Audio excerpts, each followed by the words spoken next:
later, Ken. I said, yes.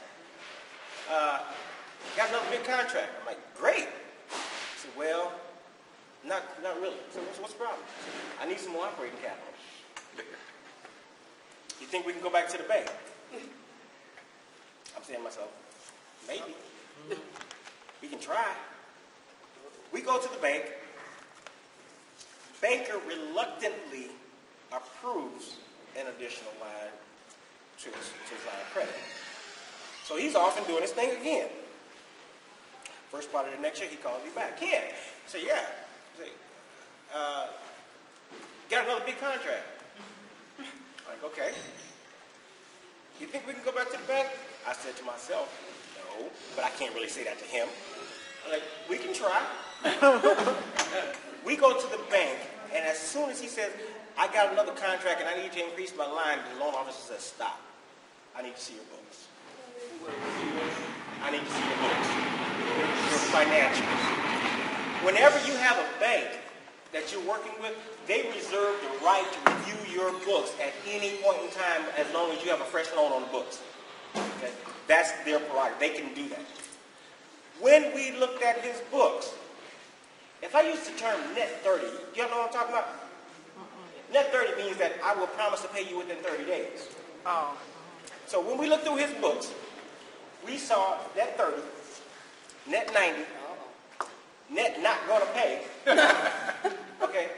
So what happened is he was coming to borrow to compensate for people not paying him. Remember, he's Mr. Customer Service. How can I make your day better?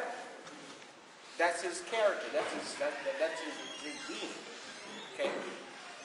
Fortunately for him, his wife was in on the meeting, who had a job in Chicago. She left that meeting, went to Chicago, turned in 2 weeks' notice, and I don't know what the woman said to the people that owed him money, but people started to pay him. Okay? And when I asked him, why didn't you take action yourself against these people not paying him, he gave me a typical customer service answer. If I had turned them over to collections, they may not want to be my customer anymore. And my question was, well, what good are they as your customer now? Okay? So, again, if you don't have that character, we all not. I don't want to use the term the bulldog, but his wife must have been some kind of a bulldog because she got the money. But we all don't, everyone don't have that personality. That if a person owes you money and they come with the sob story, you know, I just lost my job and I just lost this and I got that and they're going to turn off this, they're going to turn off that. Yeah, but fine. But the question is, when are you going to pay me my money? Some of us can't do that. Okay? If you don't have that, hire. And if you can't hire, they got agencies that can do that for you. It's going to cost you a little bit, but in the end, you get your money. Or if it's real bad, they have organizations called a process called factoring, where if you have accounts receivable, you can just turn them over to a company and say, hey, you go get the money. You lose a percentage of what they get because that's their fee for going after the people that you were kind of afraid to go after. But it's a price to pay to still get your money that you're getting owed. Okay. So there are options that you can take, but in essence, whenever you are going to borrow money to grow your business, growth should be like this. You know, this is your product. You, as people pay you, you use that to fund the next product or the next project. In his case, he got the operating capital, which is normal. The process after that is where things fell apart. And instead of him getting paid and using that money to fund the next job, he just let them kind of simmer and went and borrowed some more money to do the next job and then do it again and again. Can't do that. You have to be able to tell people, hey, we need money. Our business operates on money, so when you owe us, you got to pay us because we have to pay our bills. Okay, so business growing too fast can be a detriment. That's why you have to monitor. And sometimes that goes into turning down work. If you know you don't have the manpower to produce that job, and instead of getting out there becoming a joke, turn it down and say, hey, right now I'm not equipped to handle a job like this. When I'm better equipped, I'll definitely be in touch. Okay? That's the easy way out. But and in the meantime, you can still be working on your business to get it to that level. Okay. Poor record keeping or no record keeping. Like I said, people, and especially those of us that are old school, we like to write stuff down. Go with the computer system now. It makes it a lot easier. You know what the documents are. Backing up is a lot easier, okay? Because you always want to back up your financial data, okay? Lack of financial support. Like I said, establish that relationship early with that banker so that when you need them, they'll be there for you. And if by chance you establish that relationship and you need them and they are not there for you, what would you do? Need who? Thank you. Why should you continue to do business with someone that's not going to help you? And they're using your records. Okay? So no, don't go and support someone that's not supporting you in your business. Okay? So get that relationship started early and work it, and if they can't be there for you when you need them, take your money somewhere else. Yes, sir. I think that's a common problem in Chicago, a lot of things over the years. Oh, it's a huge problem. And so, like, they have no choice because they went through all this stuff. Mm-hmm. What they do? Well, I've had like $40,000, $50,000 ask for a loan or something would happen. Did they say why? No, I mean, it's, but this is where it was. Pin them down. That's going to always exist. Right. I was always taught, hey, you got to play the game. But I did find one later year, Shore Bank, which is Shore Bank. I worked with, as a matter of fact, at that time. I'm working with a loan officer now that was from Shore Bank. Right. And actually, he's a good friend of mine. We go off together. He's a black guy too. So, but again, he understands. With the recession and urban partnership. Urban partnership, yes. Phil Missouri. Right now. They took all the good countries, brought them in, with that mind. We have made them an enemy, and put everything all together. Try to destroy them. Exactly. As a matter of fact, I just started working with Urban Partnership last year. Okay. They actually came down because there wasn't a presence here, and they've got a lot of money that they need to raise. And like the guy I work with now, that was Shore Bank, he now works with Grizzly Bank, and he has, like this, he has closed more loans for me this year alone than anything else. I think right now we're sitting on about $4.2 million just for this year, and we got another $2 million coming. But our local banks, they're not doing it. You're concerned with mostly Kankakee. No, Kankakee County, Iroquois County, Livingston County, and my heart is here.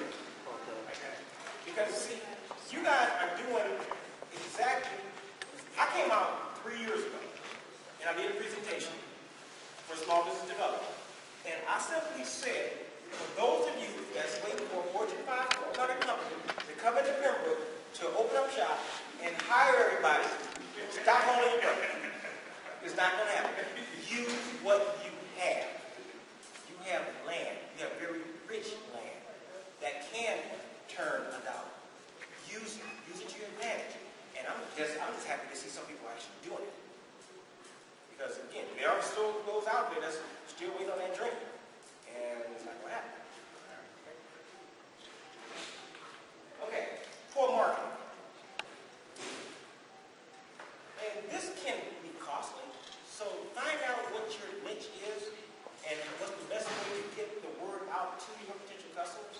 Because everything that people do for marketing a business doesn't work for every type of business. I work with another company. Company got started, they were doing great, and I was driving down Route 50 and stopping at a stoplight, having to glance up and they had a big old billboard. Like, wow, they must really be doing good. talk about marketing. I'm like, sure. So I went in and said, you know what? We spent all this money on this billboard, and we just knew that we're going to just have people knocking down the doors, and it's not happening. We can't figure out what's wrong. I said, okay, well, let's see just how things are. I said, for the next month, this is what I want you to do. There's a company called Vistaprint, first off. Everyone know about Vistaprint? Yeah. Vistaprint is my best friend. I love it. They give you a lot of free stuff. And then they give you, what's not free is discount. So between the two, you can come out on top. I said, I want you to contact Vistaprint, design you 250 business cards. They're going to give it to you free. You pay for your shipping and handling. When you get those 250 business cards, call me. So they got their cards. I said, now, for every customer that comes through your door, what I want you to do is ask them a simple question. How did you find out about you? Now I want you to keep a tally of exactly who came in on what recommendation. Said, after that month's over, we're going to set up another meeting. Well, a month went by, went back for the next meeting, and we sat down and we looked at the tally. 90% of their customer base came from word of mouth. People that had shopped there before went and told somebody else. 1% of the total people that came in saw that billboard. And that billboard was running over $800 a month. Said, now this is what I want you to do now. Said, those 250 business cards, each person that comes into your door now, I want you to give each one of 5 cards. And tell them they put their name on the back of those 5 cards, they give it to some of their friends. If those 5 cards come back, when you come back in, it's not 5% or 10% off the purchase. Well, I'm going to lose money. No, you're not. You're going to make that money back plus some on the back end. And it's going to be a lot cheaper than you get on that billboard. So they canceled the billboard. They did that. As a matter of fact, they're still doing it. We'll deal with the business. So did it cost them a lot? No. But they had huge returns. So again, find out what works for your customer base. And find out what's the best way to convey information to them. Maybe Facebook. If you guys want to go out and do it, fine, go with it. That's a good way to get people, especially people that's been following you, to let them know, okay, my crops are coming off now. This is where I'm going to be selling my produce at on this Saturday in next month. Okay. For those of you that don't know, I do vending at different fairs and festivals. And what I do is I'm on Facebook. So what I'll do, I'll just put a little message up there. Hey, Rice Cooking will be at the Merchant Street Music Festival. Come by and say hi. And a lot of people will respond back and say, yeah, I'll definitely be there. And they will come back. Yeah, I saw you post on Facebook. And it's free. Okay? So utilize something that's going to get the word out to the people that you want to target, your customer base, and work it. Okay? And next is they didn't follow the business plan. Like I said, 90% of the 50% that failed because simply they didn't follow the business plan. And the most important part to me in that business plan is that 3-year financial projection. Because if you follow that and you monitor it and you compare it to your real numbers, that will give you a clear picture of what your business is capable of doing, how well it's going to do, or what the problems are, so that they can be resolved before you get to the end of the year. And then there's government. I used to have this old saying that the government can take you in the business and the government can take you out of business sometime in the same year.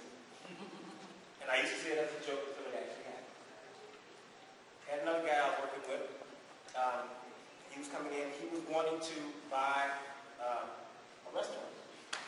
And he said, and I always tell people, look, when you start your business, call me so we can set up a free marketing thing, and then I want to congratulate you. And then I also want to do like a checklist to make sure we got everything covered so we don't run into any last minute surprises. Well, he didn't call. And probably about 8-9 months later, which is close to the end of the year, he called. He said, Ken, I said, yeah. This is something. I said, yeah, I remember. He said, I was going to start the restaurant. I said, yeah. He said, well, I set up a deal to buy the contract. I'm like, okay, great. He said, well, yeah, but I need a loan. I said,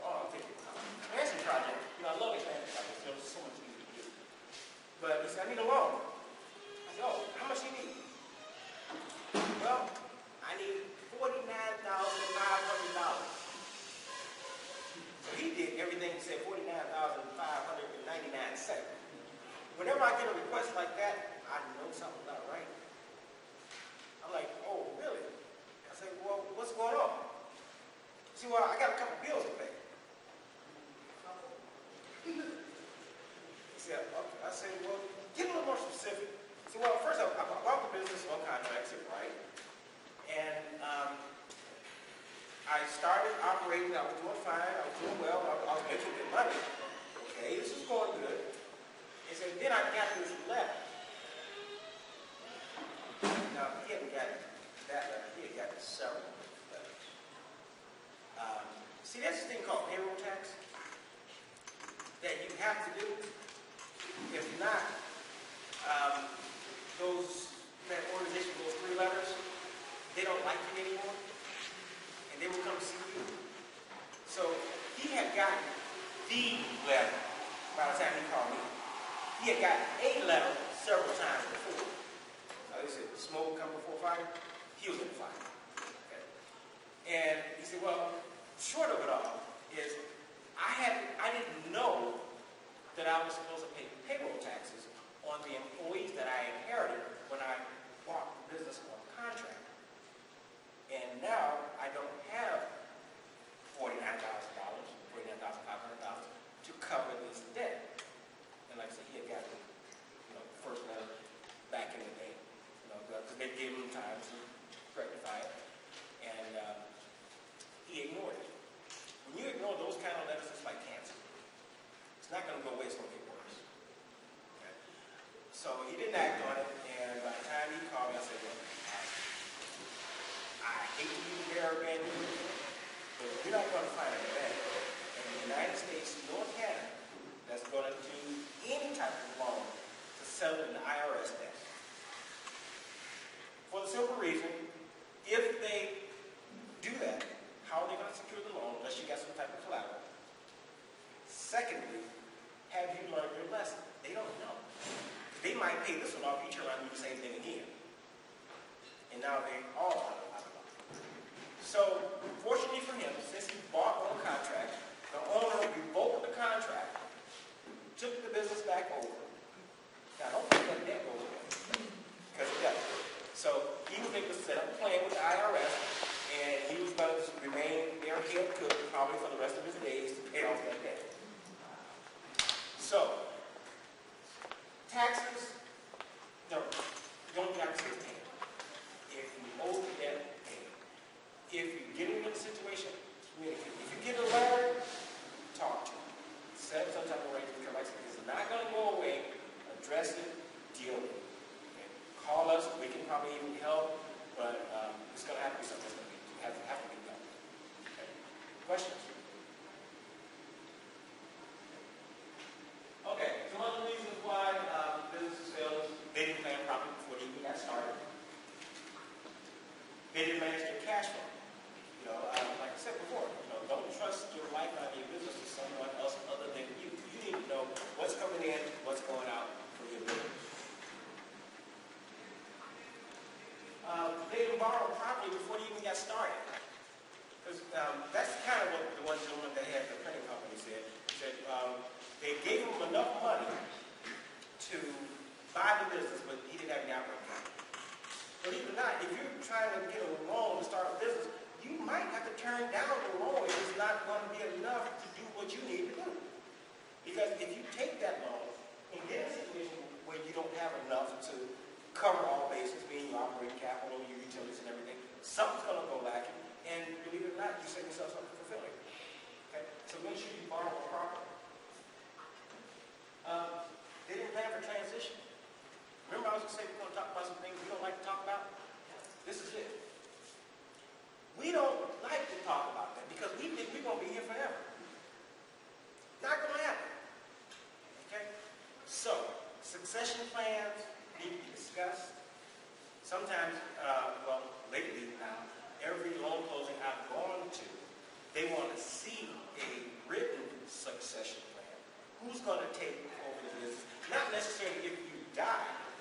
Who's going to take it over if you retire or if you become to the extent that you can't run the business? Who's going to be able to step in? Is this person qualified? Because for all we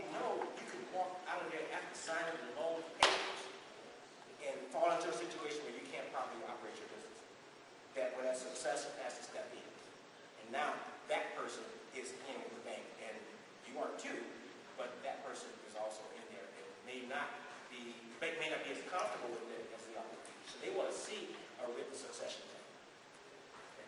So again, something we don't like to talk about, but hey, we got to break that down, because even with our personal business, meaning wheels, we need to get that done, because none of us is going to be here forever. So it's just things that need to be addressed personally as well as in business. Yes?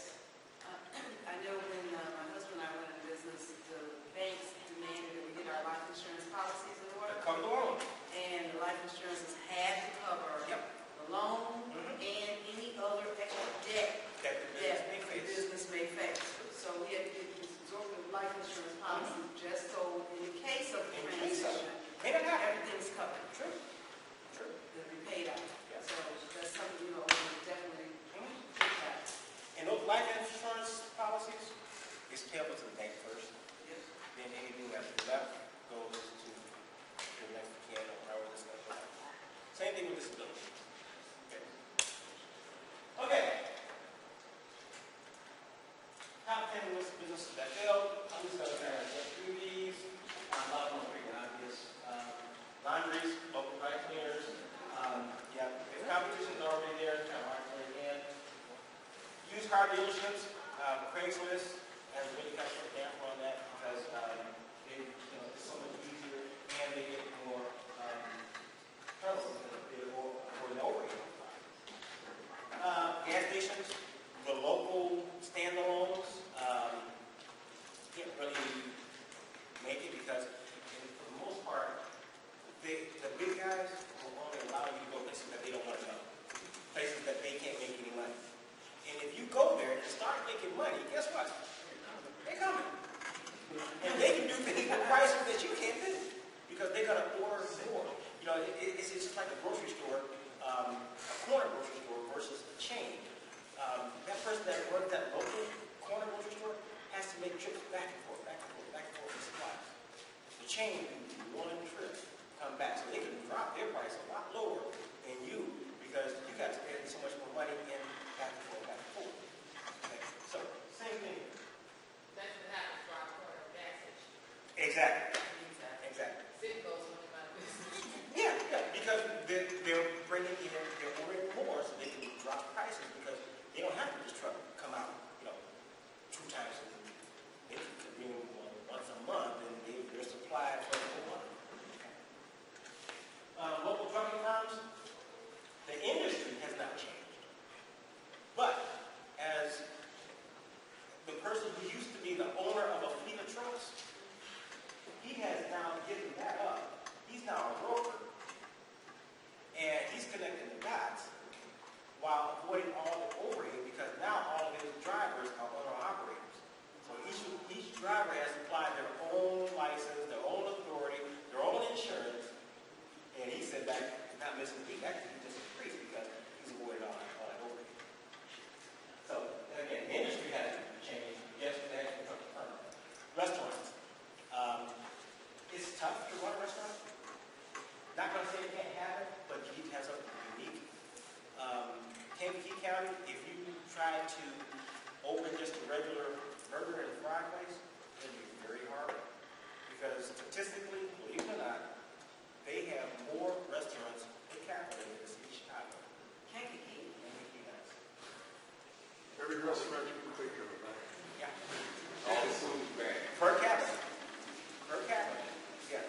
Like, taking the size of Kankakee, if you took similar size of Chicago, we would outnumber them in restaurants. Yeah. It's scary. Yes. What's the difference? What restaurant did you like? To find what?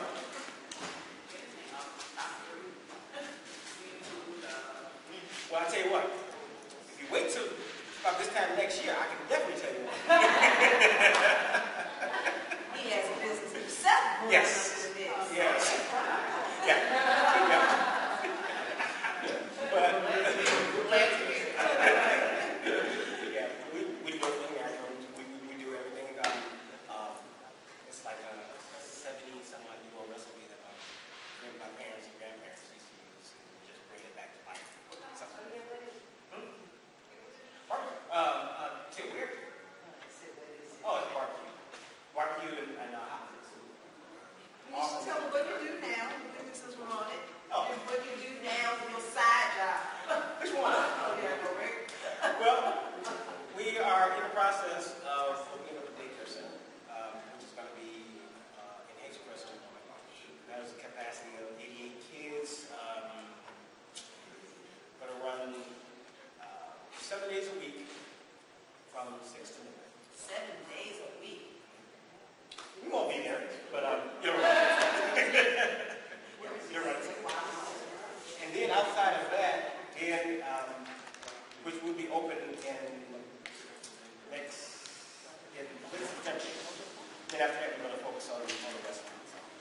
That's, but for now, if you go to our out of the city and public fest, I think that'll be my next,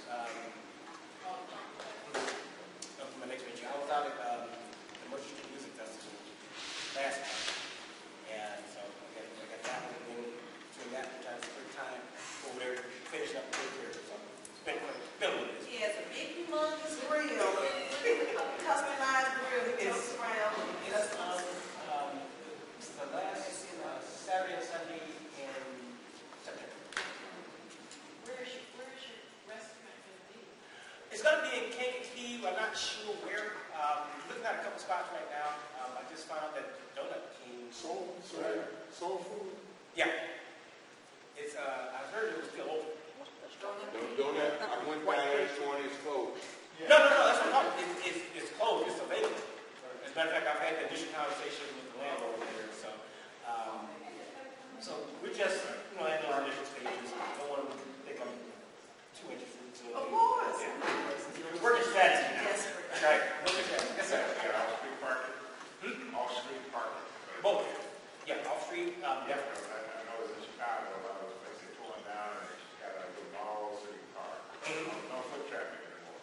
Oh, you gotta have foot traffic. And for a restaurant to be successful, you gotta have foot traffic, you gotta have pass-through, you gotta have decent parking. Yeah. So those are kind of some of the characters.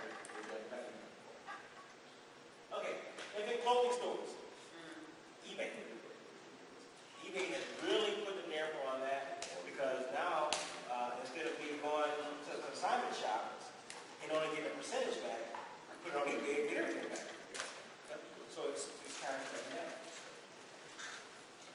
Bakeries, machine shops, local grocery stores, and then car washes. Car washes basically comes in when people have disposable income. And if you haven't noticed, there's not a whole lot of disposable income rolling around these days. Okay? So the car gets washed when it rains. And it kind of goes from there. Because I like it. Okay. How much more time? One of the kind of go through business plans, I know that a lot of this is what you all guys already done, and you have to test it. So I just want to touch on this.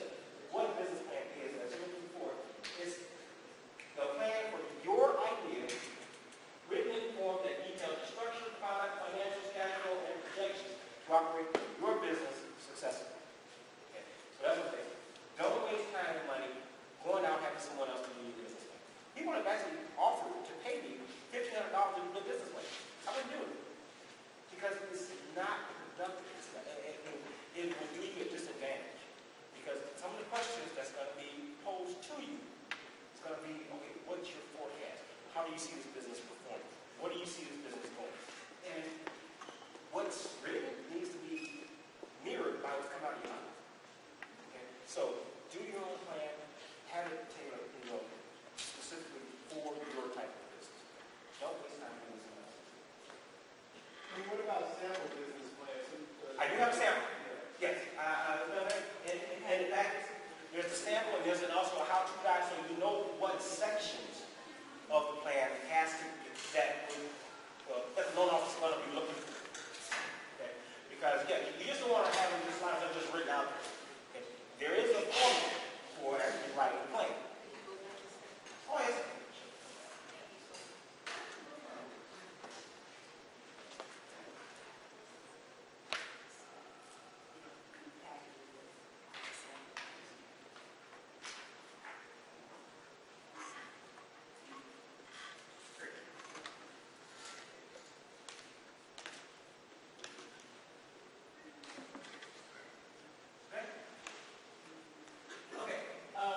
Critical components of a business.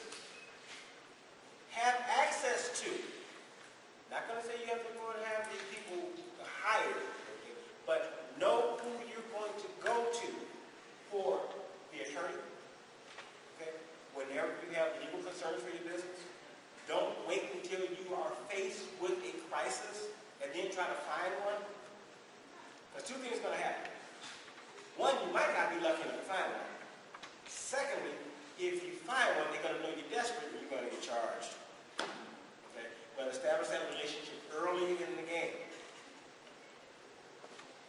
CPA, the accountant, that person's going to be vital. Okay? And that's going to hopefully be the lifetime relation of your business that you're going to have with the business and your CPA. Okay? And that needs to be a person that's readily available to you.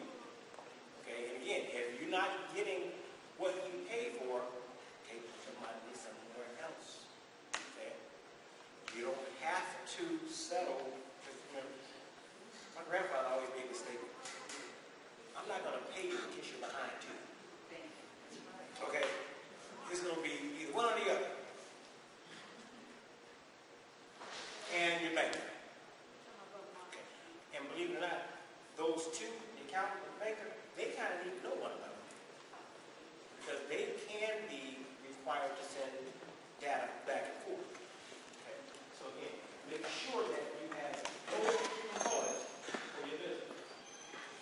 As I mentioned before, over 90% of the business start and fail simply because they didn't follow their plan. That is the format of the business plan, and that you actually have in your package. So as long as you have these sections of the plan,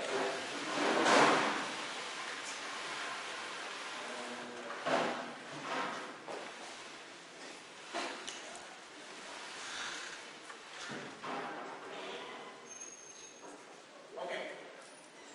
That one part of the plan I was telling you about, the 3-year financial projection, is basically is income forecasted on a worst case scenario. Keep that part in mind. This is your absolute worst case. So what you want to do here, when you look at your expenses, you want to inflate them. Okay? When you look at your potential income, the question is, can this business generate enough revenue to cover all this operating expenses, cover the debt service, and turn a minimal profit? Your profit doesn't have to be $500,000 the first year, like they want. Okay? But the thing is,